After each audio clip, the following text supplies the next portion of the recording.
Hello everyone, welcome back to another in the studio. At the end of the last video, I mentioned that we would be doing some sound design in the next video. Here we are, time for a little sound design. So we're going to remake one of the signature synth sounds from my Time remix, which is out now on Balkan Connection. Here's what it sounds like. This is what we'll be making today.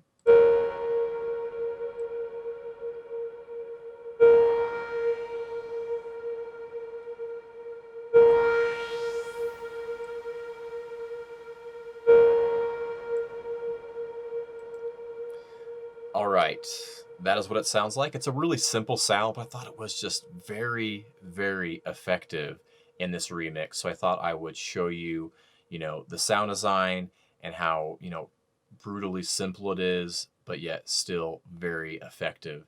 So let's get into it. When I was originally making this sound, it was meant to work in conjunction with this vocal sweep effect. So if you want to hear how those work together, go check out the remix and you'll see what I'm talking about. So that's why I just have a simple 1-bar single note clip, because it was just meant to be like a kind of a fairly short synth sweep sound that played, throughout the track, that was quite prominent throughout the track, with some little variations. So the remix was in F minor. For the sake of this video, I'm not using the F note. I'm using A sharp just to avoid any copyright issues. That's why it might sound slightly different from the actual sound in the remix. Okay, so let's get into it. Enough of me blabbing here. Let's initialize this preset. And as you can see, I'm using massive, but if you don't have massive or whatever, then don't fret. You can still follow along with pretty much any wavetable or subtractive synthesizer. Will do the trick. Okay, so let's start off with the oscillators. I'm just going to turn this down a little bit, turn this off for right now. Okay. So oscillator 1 was a square wave, I believe. So we're just going to push this over to the square wavetable position. Engage oscillator 2. I'm going to leave it exactly where it's at. I want a saw wave for this one. And then oscillator 3, I want a saw wave, but I'm just going to use saw 2 here. And I'm going to turn the amp right down for right now. I'll just leave a little tickle of it in there. We're going to do something with this here in a second. And for the pitch, I'm going to pitch it up a third.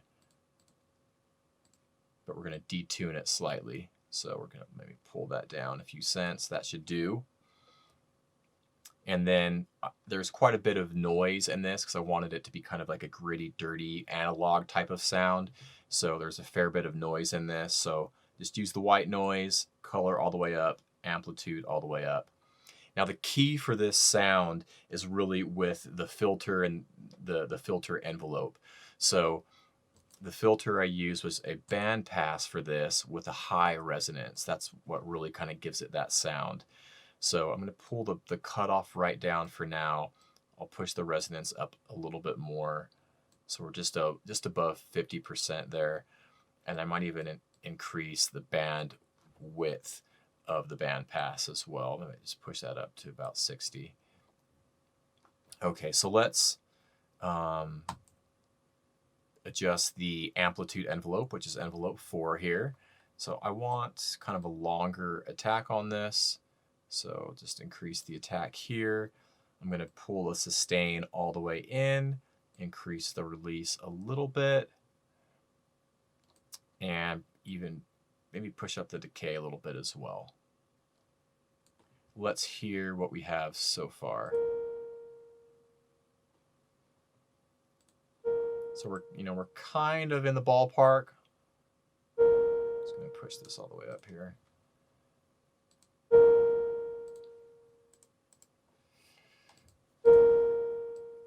Okay. So the key is the filter envelope. So we're going to use envelope 1 to modulate the cutoff of our bandpass filter. So I'm going to push this up right maybe about here. We can always adjust that. and I want this to have a long attack. I really want this to kind of sweep that bandpass filter. So I'm going to push this all the way up to about here. I don't want any sustain on this. The release can come up quite a bit, and I'll push the decay up as well. So now let's hear what that is doing. Okay, yeah. Now we have that filter sweep on that bandpass. Cool. So now that we have like the basic kind of shape of the sound and the basic core of the sound, let's add a little bit of grittiness to it. So I think I use the parabolic shaper and just turn down the mix a little bit. And the drive as well. Turn those down a little bit. So something like that gives it a nice bit of extra body.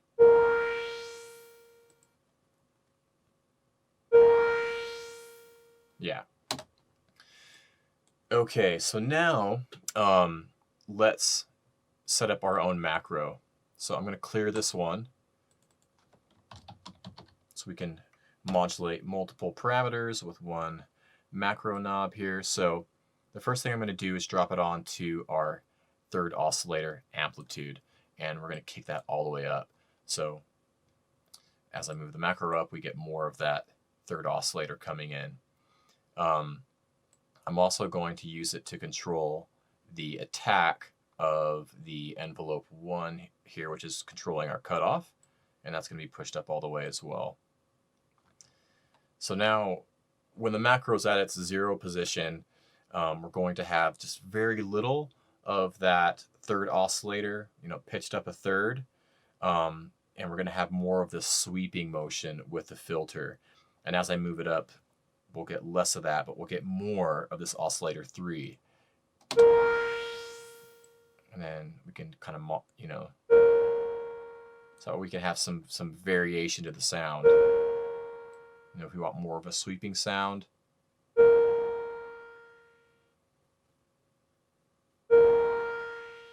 turn the macro down. Cool. So now I'm just going to do a few other things with the macro, keep it really simple, but I think I used it to push up the drive a little bit. So as we, turn that macro up, we get a little bit more drive on this here. And then I think I also used it to just open up the bandwidth a little bit as well.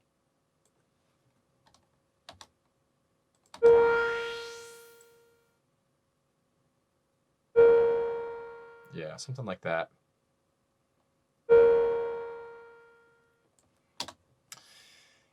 And I didn't do a ton of other, processing on this sound either. I kept it really simple. I think I just used this reverb here just to give it a nice kind of lush tail and help it settle into the mix and have, some atmosphere to it.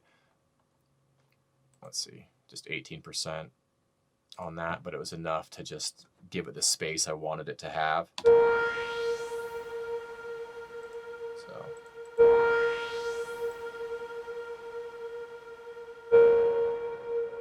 yeah.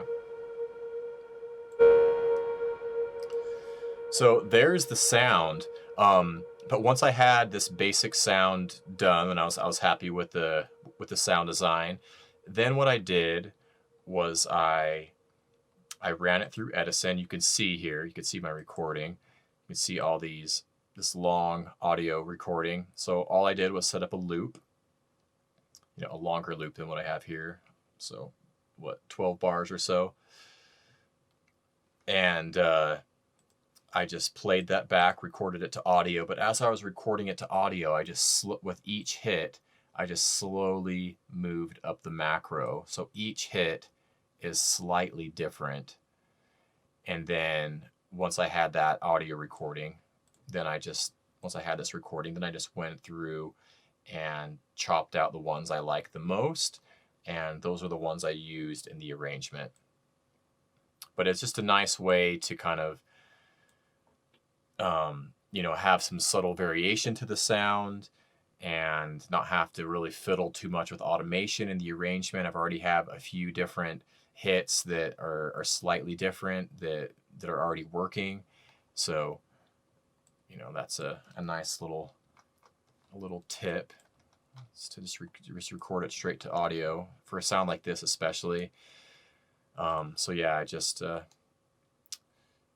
recorded that to audio, played around with the macro.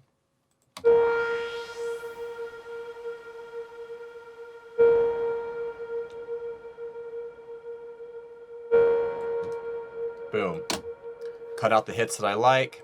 Used it in the arrangement as I saw fit. So there you go. That is the sound design on that particular sound. Hopefully that was useful for you. Leave me a comment or question and I will get back to you. Thanks so much for watching. Take care.